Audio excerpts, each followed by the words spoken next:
800 KG ভারতীয় ফুচকা সহ 3 চোরা কারাবারি আটক।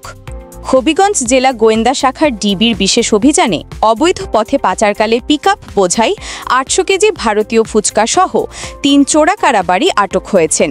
রোববার 12 অক্টোবর দিবাগত মধ্যরাতে এসব তথ্য নিশ্চিত করেছেন police super ANM Sajedur Rahman.